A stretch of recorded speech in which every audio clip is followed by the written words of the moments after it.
Hey, I've been trying hard all this time, but making an old lady like me do household chores, what's that about?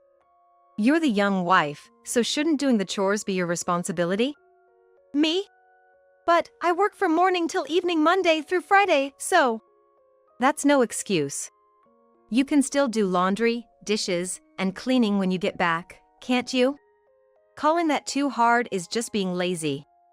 Back in my day, all household responsibilities were the wife's duty. Seems like you think having a job is an excuse. That's a bit naive. And so it began.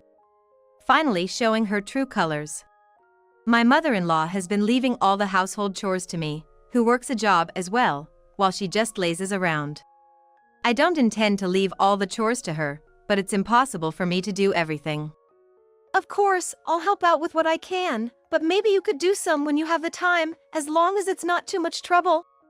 As a wife, doing chores is expected of you, so don't you dare defy me any further. It's unthinkable for a wife to go against her mother-in-law. If you keep defying me, you might end up regretting it. Could it be? Is she threatening me? I didn't want to yield to such threats, nor did I want to stay silent forever, but arguing with someone like her wouldn't change anything. Then, one Saturday, after days of exhausting life, my mother-in-law tasked me with taking care of the garden. And while I was at it, watch out! It was too late when I heard that. With a crash, a vase my husband had been caring for as a hobby fell on my head from the second floor. Dropped by my mother-in-law. Whether it was on purpose or an accident, I couldn't tell. Instead of a concerned voice from above, I heard snickering. Blood flowed from my head, and as my consciousness faded, I could hear not just my mother-in-law's laughter but also my husband's voice. This sucks. That was my favorite vase. Looking down from the second floor, he must have seen the broken vase in me, bleeding and collapsed. Yet, the words from my husband were not of concern for me, but for the vase. Those were the last words I heard before I lost consciousness, and when I came to, I was lying in a hospital bed. What happened afterward? Maybe they called an ambulance. Seeing me unconscious, the two must have called for help, but I had reached my limit of endurance. My name is Hannah, a 27-year-old office worker at a company. I'm from a very rural area, desperately wanting to escape to New York, thinking going to college would be my ticket out. However, my parents couldn't afford it, and I wasn't keen on getting into debt over it, so I gave up on college. Thinking getting a job would be my excuse to move, I applied everywhere that didn't require specific qualifications and ended up at my current company. See you tomorrow. See ya. We're grabbing a drink, wanna come? I have plans, sorry. Maybe next time. I said that and went home, though I had no plans. As an office worker with a low salary, I wanted to save every penny and wasn't particularly fond of parties. So, I didn't have many friends at the company and led a dull life of work and home. The big city vibe I loved when I first moved to New York now just seemed noisy and tiring, nothing much good about it. While salons here have skilled people compared to the countryside, dressing up seemed pointless. It was a truly unremarkable life. Hannah. I'm Tom from sales. One day, as usual, a male colleague I'd occasionally seen greeted me. Tom from sales. We barely knew each other beyond greetings. What could he possibly want with me? Hi, is there something you need? Would you like to go for lunch? I was thinking of getting Italian. What? An invitation to lunch. A lunch invitation for men was so rare for me that I was taken aback. What's their intention, I wonder? There are plenty of younger people around. Why me? I've wanted to ask you out for a while. What do you say?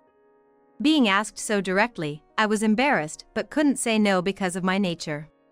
I was nervous since we hadn't interacted much, unsure of what to talk about. But he was experienced with women and guided the lunch smoothly, making it surprisingly enjoyable. Thanks for inviting me today. I'll ask you out again, let's go together next time. Blushing a bit from being asked out for another meal by a man after such a long time.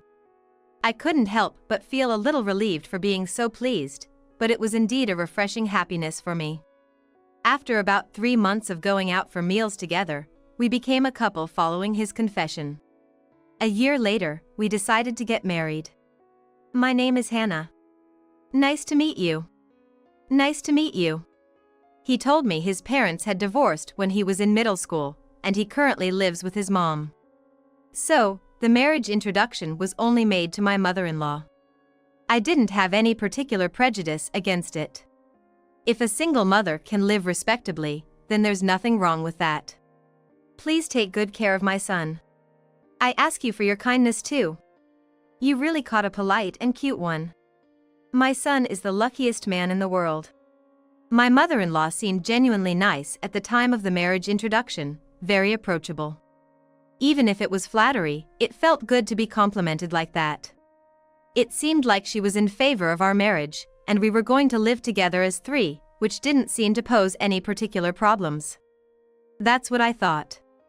Since we both had jobs, the basic household chores were supposed to be done by my mother-in-law. She was also going to prepare the meals, which seemed like we could get along well. With that in mind, the three of us started our life together. Since we weren't financially comfortable, we skipped a wedding ceremony and just registered our marriage, continuing our jobs in different departments. The first 3 months of marriage went without any issues, but problems started to arise around the 4th month.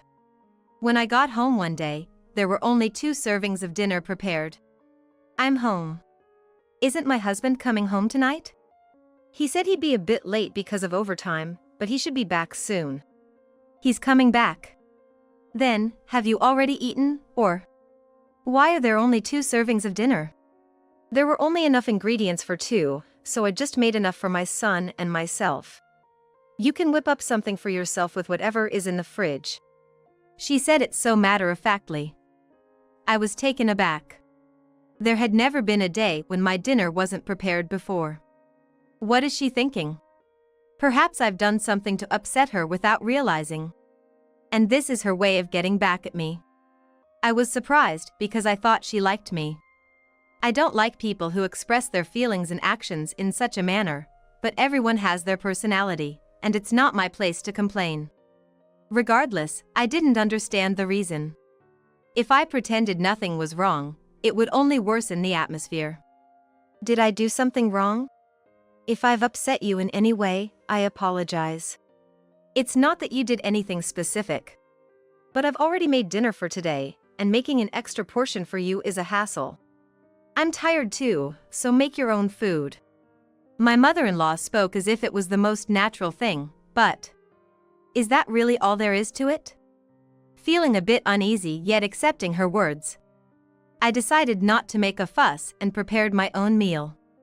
Tired and seeking convenience, I opened the fridge, only to find it nearly empty. I had left all the cooking to my mother-in-law until now, so I wasn't aware of what was stored inside. But with the fridge like this, what can I make? Lacking a quick meal, it seemed I had to go out and buy something. Tired from work and with an early start tomorrow. What a hassle. If she knew I wouldn't have dinner, a heads up would have been nice, so I could have bought something on my way home.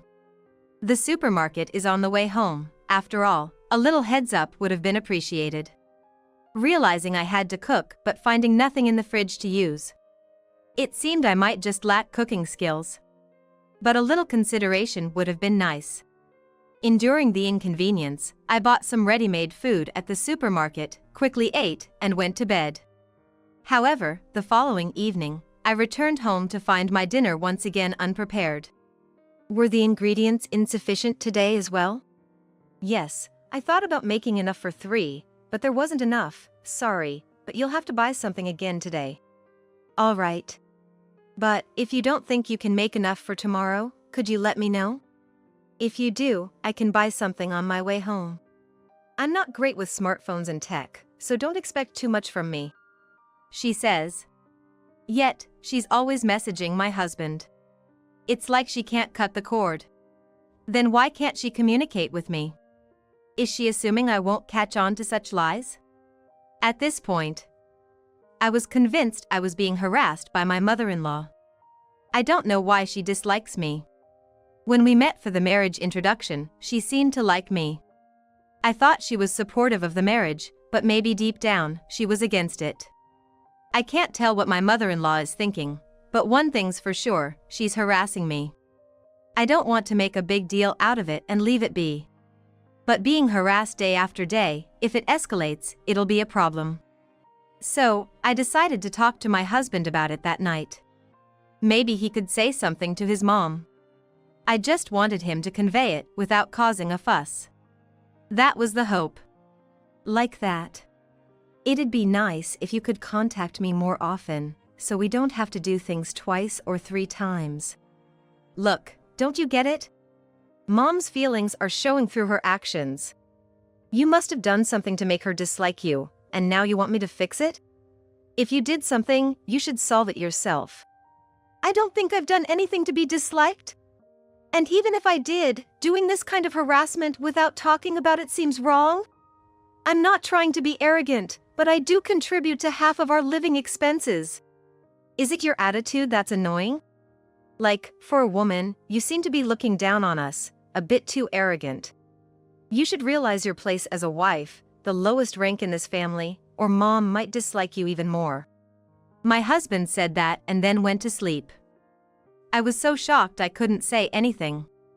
The wife being the lowest in the family. What does that mean? That's not something I can just ignore. Being looked down upon just because I'm a woman and being treated like a servant. Plus, we're both working and splitting the living expenses. I live separately from my own parents, but with the living expenses I contribute, I'm supporting my mother-in-law. I should have more of a say. That thought made me angry. Of course, I don't want to be ungrateful. But being told this much. Defending his mother is one thing, but I was appalled by my husband's demeaning remarks towards me. I was too tired from work to make a big fuss, honestly. I've never liked fighting, and making a big deal out of it would just be a hassle and take too much effort. I started looking for ways to resolve this without relying on either of them.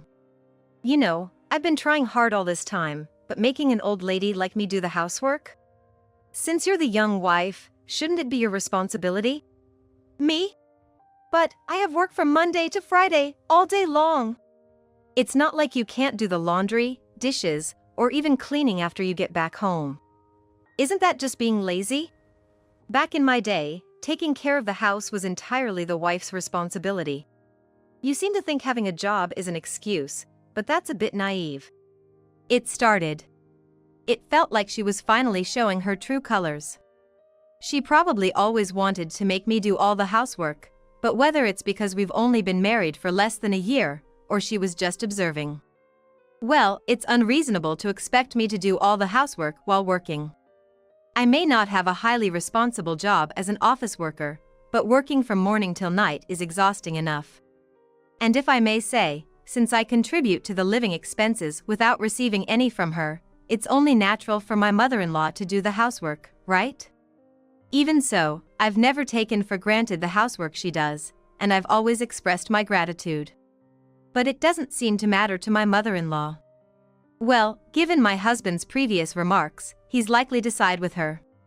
There's no point in arguing. Of course, I'll help out with what I can, but could you possibly do what you can when you have the time, without it being too much of a burden? Of course, for chores that are physically taxing like washing the bathroom, I'll definitely pitch in. It's not about cooperation or anything like that. You're supposed to do everything. But even if you tell me to do everything, as a wife, doing the housework is a given, so don't you dare defy me. The very idea of a daughter-in-law opposing me, her mother-in-law, is absurd. If you keep defying me, you might end up regretting it. She's threatening me? I don't want to yield to such threats, nor do I want to stay silent, but arguing with someone like her won't change the outcome. My frustration remains, yet without any allies, I had no choice but to comply with my mother-in-law's demands. Upon returning from work, I had to do the laundry, dishes, and even clean the bath, on top of all other household chores. After doing all the housework, including cooking meals for myself and my husband, since my mother-in-law wouldn't prepare my share, I had to quickly whip up something simple for myself and then head straight to bed. Day after day, this routine repeated, pushing me to both physical and mental exhaustion. If this lifestyle continues, I won't be able to take it anymore. Then one day, a Saturday, when I was supposed to sleep in, I was abruptly woken up by my mother-in-law at 8 a.m. "The garden's a mess. Could you clean it up? We're having a barbecue in our garden this evening with some guests." No. I hadn't heard anything about this. I was looking forward to resting on my day off. Can't I even have a moment of peace? But well, given how I was woken up, going back to sleep wasn't an option.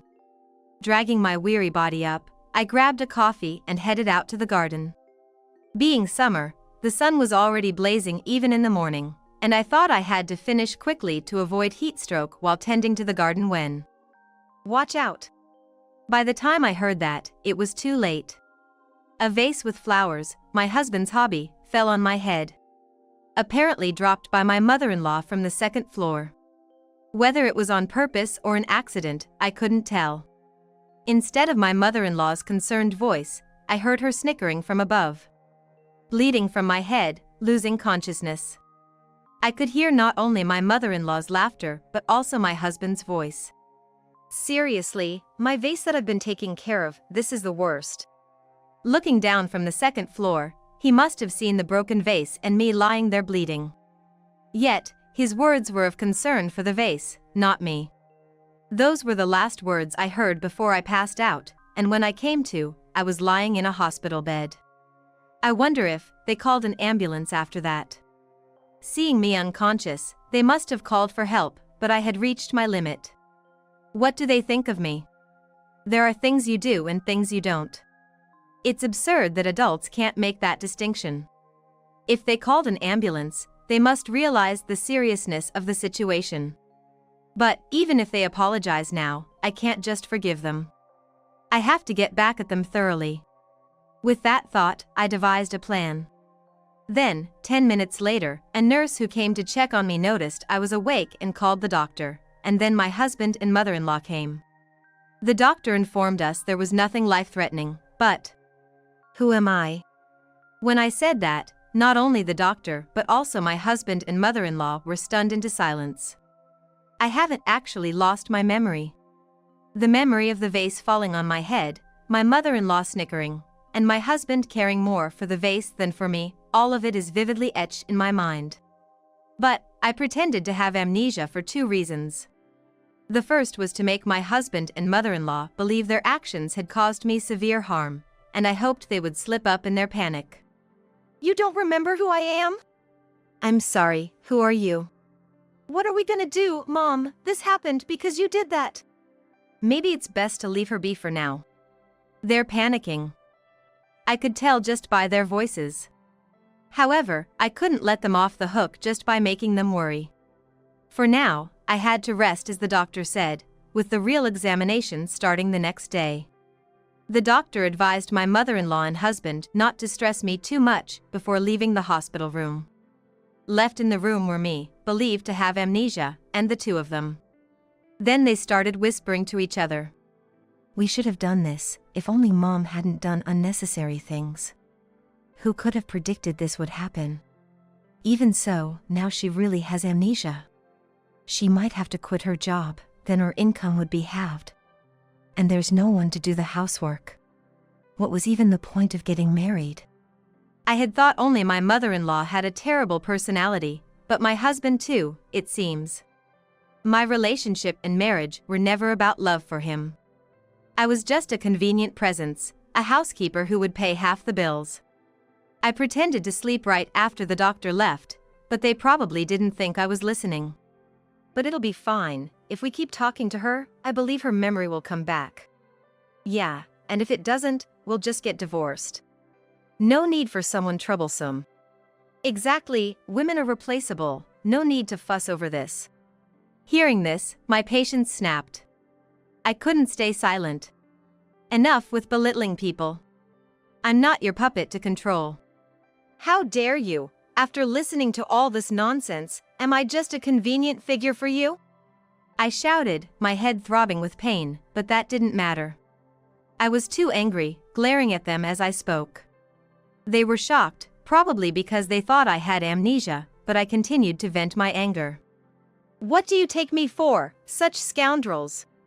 Do you even understand how I've felt living like this? When I finally spoke up, my husband started to respond.